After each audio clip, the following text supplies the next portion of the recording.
دوسرا پردہ ہے ستر، جسم کو ڈھانپ کر رکھنا۔ مرد کے لیے ستر کا حصہ کچھ اور ہے، عورت کے لیے پورا جسم ستر ہے۔ مرد کے لیے عورت کا پورا جسم ستر ہے، سوائے چہرے کی ٹکیا کے اور ہاتھوں کے اور پاؤں کے۔ پھر ہے حجاب۔ اگر مسلمان عورت گھر سے باہر نکلتی ہے یا کہیں گھر کے اندر بھی کوئی نامحرم آتے ہیں تو ان سے پھر چہرے کا پردہ بھی لازم ہے۔ محرم کون ہے؟ محرم وہ لوگ ہوتے ہیں کہ جن سے کسی بھی حالت میں کبھی بھی نکاح کا کوئی امکان نہ ہو۔ باپ سب سے بڑا محرم ہے۔ ظاہر بات ہے کہ کچھ بھی ہو جائے بیٹی کا اور باپ کا نکاح نہیں ہو سکتا۔ بھائی ابدی محرم ہے، اس کے درمیان، ان دونوں کے بہن بھائی کے درمیان رشتہ نہیں ہو سکتا۔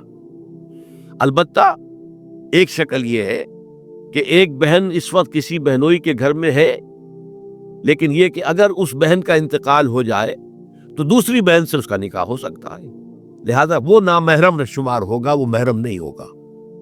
اس حوالے سے وہ جو ابدیات، ابدی محرمات ابدیہ ہے، وہ ہے محرم، اور ان کے سامنے کھلے چہرے کے ساتھ بھی عورت نہیں آ سکتی۔ اور محرموں کی فہرست جو ہے وہ سورہ نور کے اندر دے دی گئی ہے، بڑی مفصل اور تفصیلی آیت۔ اور چوتھا پردہ یہ ہے کہ معاشرہ غیر مخلوط ہو، مرد و زن کے مابین اختلاط نہ ہو، مخلوط مجالس نہ ہو، دفتروں میں مل جل کر کام نہ کیا جا رہا ہو، اور کہیں کہیں کارخانے میں شانہ بشانہ کھڑے ہو کر کام نہ کیا جا رہا ہو، نہیں، یہ معاملہ غلط ہے، بلکہ سیگریگیٹڈ سوسائٹی۔ عورتوں کے دائرہ کار کسی شے پر پابندی نہیں ہے، عورتوں کے لیے تفریح گاہیں بنائیں آپ، جس میں صرف عورتیں اور بچے جا سکتے ہو ایک خاص عمر کی حد تک، مرد نہیں جائیں گے۔ مردوں کے لیے تفریح گاہیں علیحدہ ہوں گی، وہاں عورتیں نہیں جائیں گی۔ تو عورتوں اور مردوں کے درمیان عدم اختلاط، مدارس ہے، اسکول ہے، کالج ہے، یونیورسٹیاں علیحدہ علیحدہ بنا دیجیے، پڑھے وہ بھی، یہ بھی پڑھے، لیکن مخلوط نہ ہو، مخلوط تعلیم نہیں۔ تو یہ جو ہے غیر مخلوط معاشرت، یہ در حقیقت اسلامی معاشرے کا سب سے بڑا امتیاز ہے، سب سے بڑا علم ہے، سب سے بڑا شعار ہے۔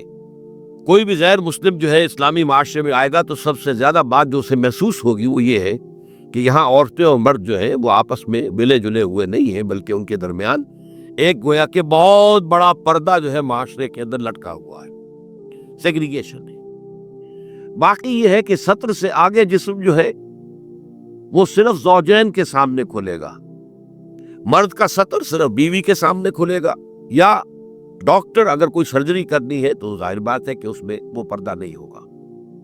عورت کا بھی چہرہ، ہاتھ اور پیر کے علاوہ جسم کا کوئی حصہ کسی محرم کے سامنے نہیں کھلے گا سوائے شوہر کے یا ڈاکٹر۔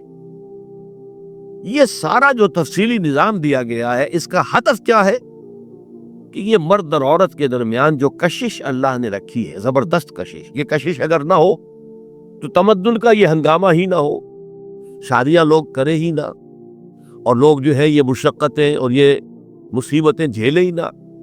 اولاد کی پیدائش ہے، پھر ان کی پرورش ہے، پھر انہیں کھلانا پلانا ہے، ان کی تعلیم ہے، ان کی علاج معالجہ ہے، سو کھکھیڑ ہے۔ یہ سارا انسان کیوں برداشت کرتا ہے کہ جنسی جذبہ بہت زوردار اللہ تعالیٰ نے انسانوں میں رکھ دیا ہے۔ تو جتنا یہ زوردار جذبہ ہے اتنا ہی اسے کنٹرول کرنے کے لیے گھوڑا جتنا منہ زور ہو اتنی ہی مضبوط لگام اس کو دینی چاہیے۔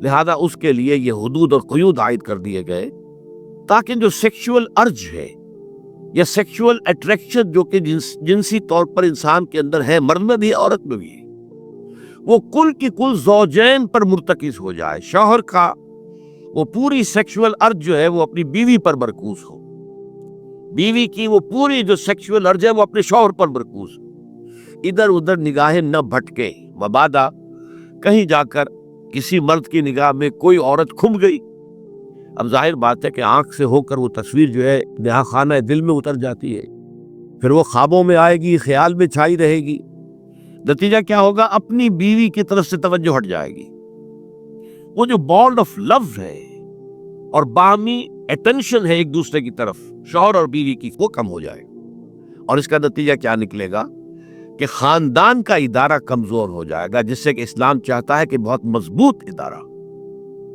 اس لیے یہ ساری قدغنیں ہیں، یہ سارے ضوابط ہیں، یہ قواعد ہیں، بلکہ اسلامی معاشرے کا، جیسا کہ میں نے عرض کیا، یہ سب سے نمایاں وصف ہے کہ یہاں مرد و زن کا اختلاط نہیں ہے، کوئی فری انٹر مکسنگ نہیں ہے،